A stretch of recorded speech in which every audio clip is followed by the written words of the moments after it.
Picture this. You're sitting at a dinner table. Maybe it's Thanksgiving. Maybe it's just a random Tuesday.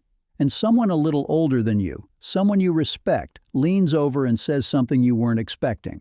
They say, "You know what? I wish someone had told me." And then they pause. In that way, people pause when they're about to say something that actually costs them something to say out loud. And what comes next isn't about a bad investment or a stock that tanked or some crazy scheme that went sideways. It's quieter than that. More personal. It's something like, "I wish I'd taken it more seriously earlier. I kept thinking I had more time." That sentence has been rattling around in my head for a while now.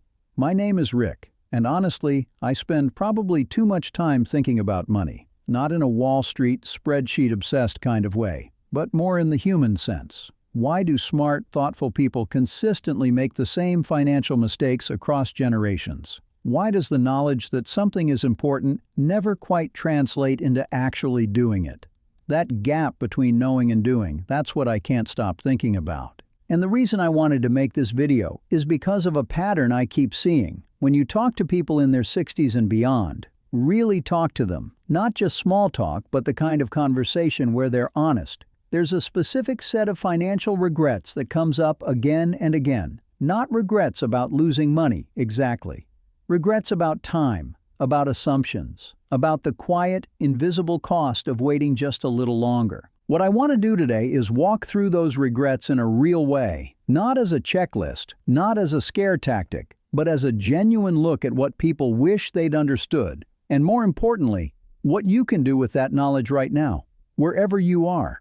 Because the people with these regrets, they weren't reckless, they weren't financially illiterate, they were busy, they were optimistic, and they made decisions that seemed totally reasonable at the time. That's what makes it worth understanding. Here's the thing about the most common money regret after 60. It's not the one you'd guess. It's not, "I wish I'd picked better stocks," or "I should have bought Bitcoin early." The one that comes up most is something almost embarrassingly simple. "I wish I had started earlier." Not even started differently, just earlier. There's a woman named Sandra, retired school teacher, incredibly sharp, the kind of person who can tell you exactly how much she spent on groceries in 1987, who told me she didn't open a retirement account until she was 38. She wasn't lazy, she wasn't irresponsible. She just had this persistent, low-grade belief that she'd figure it out later. She was dealing with car payments and a mortgage and 2 kids and the general chaos of her 30s, and retirement felt like a problem for her future self. When she finally did sit down with a financial advisor at 55 and ran the numbers, she cried. Not because her situation was hopeless. It wasn't, but because she saw for the first time what those 17 years of waiting had actually cost her. The compounding she'd missed. The growth that could have been quietly happening in the background while she was living her life. This is the brutal, unsexy truth about compound interest.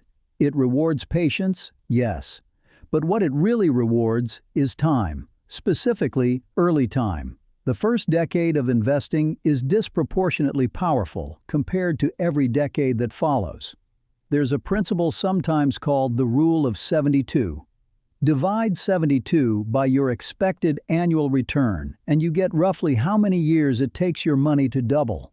At a 7% average return, your money doubles about every 10 years. That sounds fine until you realize that someone who starts at 25 gets to watch their money double potentially 4 times before they retire. Someone who starts at 45 gets maybe 2 doublings. The math isn't punishing you for starting late exactly, but it's not doing you any favors either. What makes this regret so sharp for people is that they remember being younger and knowing, at least vaguely, that they should be saving.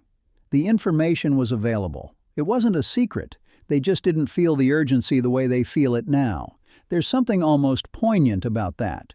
You can't go back and shake your younger self. You can only sit with the cost of what didn't happen. If you're reading this and you're in your 30s or 40s and you're nodding along, this is your version of that dinner table conversation. The best time to start was 10 years ago. The second best time is right now, this week, before you finish watching this video and move on to something else. Okay, so here's a concept that I think gets undersold in financial conversations, and it directly feeds into one of the biggest regrets people carry into their 60s. It's called lifestyle inflation, and it's sneaky in a way that I find almost impressive. Here's how it works. You're 32, you get a raise, you're making more than you ever have. So you upgrade the apartment. The car lease gets a little nicer. You start eating out more, not extravagantly, just, more. You upgrade your vacations slightly. None of these decisions feel significant in the moment. They feel like rewards. You worked hard, you're doing well. Why shouldn't your life reflect that? The problem is that your expenses grow to match and then slightly exceed your income. And then you get another raise. And it happens again. So despite earning considerably more at 45 than you did at 32, your savings rate is roughly the same, or maybe even lower, because your lifestyle has quietly expanded to absorb every increase. I talked to a couple once, both professionals, combined income that would have seemed unimaginable to their parents, who were genuinely shocked when they sat down to calculate their actual net worth in their late 50s. They'd earned a lot of money over the course of their careers. A lot. But the savings didn't reflect it. What they had to show for 3 decades of solid incomes was a comfortable home with a mortgage they were still paying down, a couple of aging cars, and retirement accounts that, while not nothing, weren't going to sustain the kind of life they'd gotten used to living. The regret wasn't about not earning enough. It was about not saving a consistent, meaningful percentage of what they earned as their income grew. They'd let the lifestyle grow faster than the savings. And now, in retirement, when the paychecks stop, the lifestyle they'd constructed suddenly felt expensive in a way it never had before. The fix for this is something called a savings rate target and keeping it honest. Some financial planners will tell you to aim for saving 15% of your gross income toward retirement. Others in the FIRE community will say that numbers should be 30, 40, even 50% if you want real freedom. But regardless of the exact target, the discipline is in raising your savings rate as your income rises, not letting your expenses absorb every extra dollar you earn.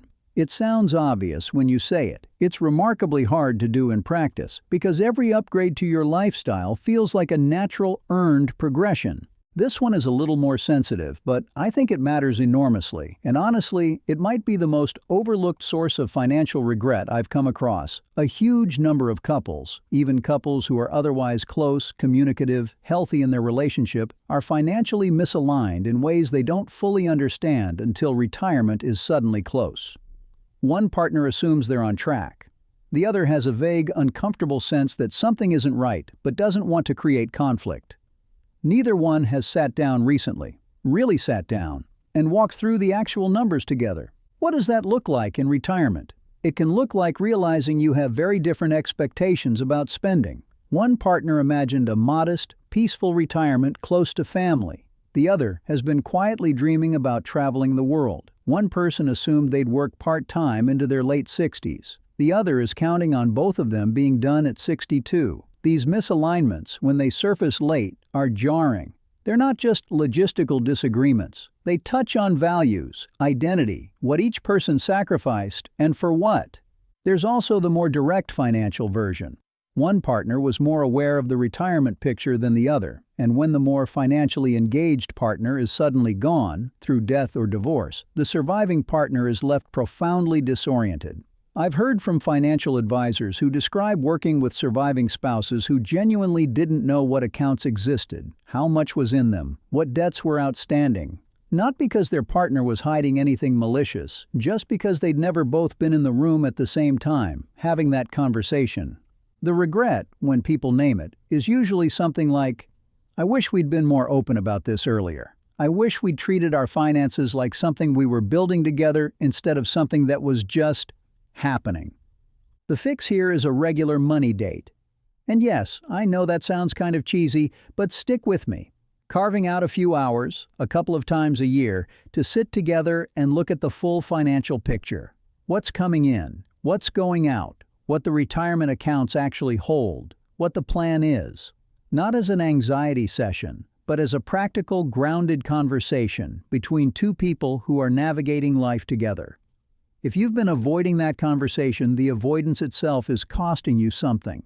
Okay, I want to talk about taxes. I know, taxes, exciting stuff. But hear me out, because this is one of the areas where people in their 60s express some of the sharpest regret, and it's something that's almost entirely preventable. A lot of people, when they're saving for retirement, default to traditional pre-tax accounts, 401ks, traditional IRAs.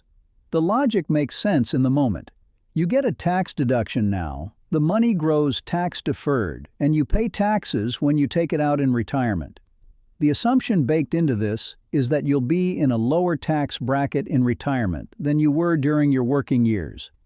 And for a lot of people, that assumption turns out to be wrong, or at least incomplete. Here's what happens. You retire. You have a substantial traditional IRA. It's been growing for decades. Now you have required minimum distributions kicking in at 73, which means the IRS requires you to withdraw and pay taxes on a certain amount every year whether you want to or not. Meanwhile, maybe Social Security is taxable depending on your income. Maybe you have a pension.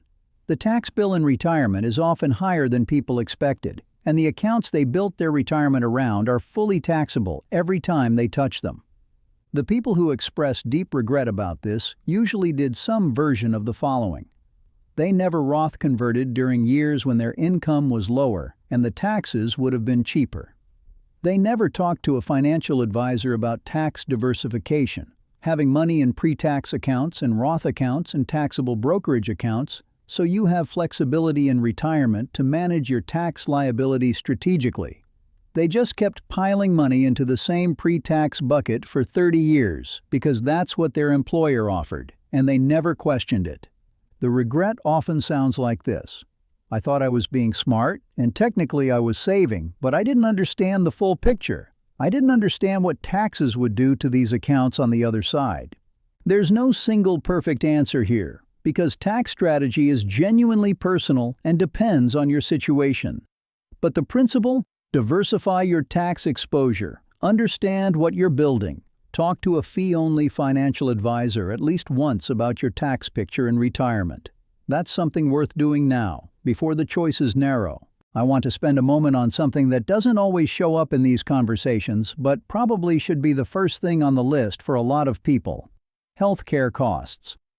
People who retire before Medicare eligibility at 65 often face a gap, sometimes years, where they need to cover their own health insurance. And that coverage, bought on the open market, can be startlingly expensive. We're talking potentially thousands of dollars a month for a couple, before deductibles and out-of-pocket costs. People who didn't account for this in their retirement planning sometimes find themselves spending down their savings far faster than projected, or making painful decisions about care. But even after Medicare kicks in, the costs don't disappear. There are premiums for Parts B and D. There are gaps in coverage that Medicare supplement plans, or Medigap, address, but those have their own costs. Long-term care is an entirely separate category. The average stay in a nursing home in the United States runs tens of thousands of dollars a year. Most people can't absorb that without dedicated planning, and long-term care insurance, while expensive, becomes astronomically more expensive, or unavailable, if you wait until your 60s to look into it. The regret here is almost universal. I didn't think about healthcare as a retirement expense. I thought about it as something that would sort itself out. It doesn't sort itself out. It's one of the largest variables in any retirement projection, and the people who plan for it, specifically, with real numbers and real strategies, are in a meaningfully different position than those who don't. So here we are. We've covered a lot of ground, starting too late, lifestyle creep, financial misalignment with a partner, tax structure, healthcare. And I want to pause here and say something that I think gets lost when we talk about financial regret. These regrets aren't indictments of character. The people who have them are not failures. Most of them were doing exactly what felt reasonable given the information and energy and competing pressures they had at the time. That's important to hold on to, because the point of understanding these regrets isn't to feel bad. It's to do something different. The most striking thing, when you sit with all of this, is how consistent the thread is. Almost all of these regrets come back to the same core thing: treating tomorrow's problems as tomorrow's problems for a little too long, assuming you'd have more time, more energy, more clarity later. The urgency never felt real until it was. And here's what I keep coming back to. The version of you that's 65 looking back. That person is already forming right now, based on the decisions you're making or not making in this period of your life.